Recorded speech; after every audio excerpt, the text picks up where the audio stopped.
All right, Father David Ross is in with us, and he was reading an article from the Wall Street Journal. It's called 5 Principles for a Better Post-Pandemic You. And thanks for coming today. Thanks. Well, the reason that this caught my attention was because the author, besides using neuroscience and psychology, he said there's a lot of religious tradition which supports these 5 principles that he offers us.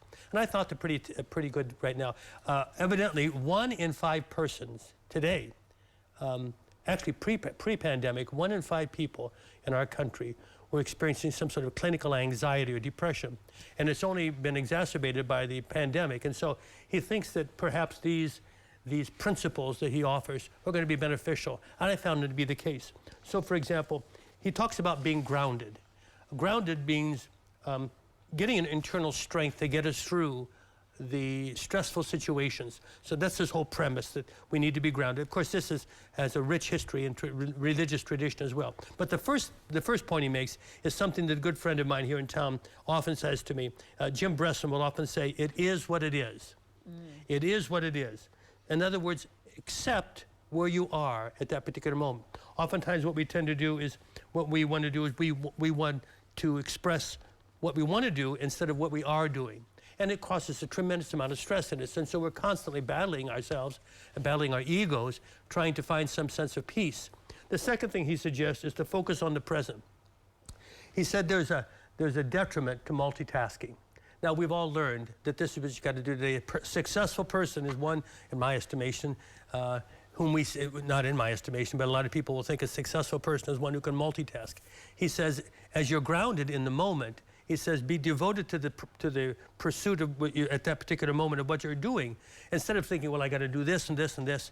He says, consequently, what's going to happen is it's only going to increase your anxiety. The third point is to be patient with yourself.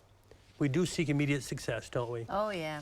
Yep. We can't stand it if we're not successful immediately. We used to call it immediate gratification. He says by not seeking that immediate success, we're going to be a lot better to ourselves. Then embrace our vulnerability. You remember, there was a commercial years ago, and it had to do with the deodorant. You know what the motto of the deodorant was?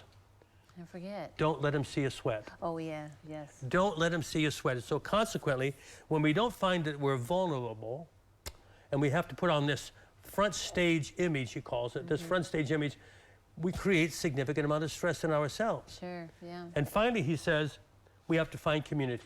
When we're always seeking to do more, what we tend to do is increase that individualistic persona that we may have, that individualistic desire to be alone. He says, but finding a community, immersing yourself in a community, is something that's going to be highly beneficial for decreasing stress. I find that to be the case. And of course, that's part of all religious tradition, isn't it? Right. Being part of a community. Did you enjoy the article? Yeah, I did. I thought there were some really good points, and I think at least if people would read this article, there's one place in the article at least where you're like, yeah, that's me. I should probably do that, you know. So. Well, yeah, whether we should or not is another story from my perspective. Whether we will or not is another story. But I just found it beneficial. 5 simple principles which can actually be grounded in religious tradition, and then you'll find yourself today within a psychological arena as well. So, especially in these days. Especially in these days.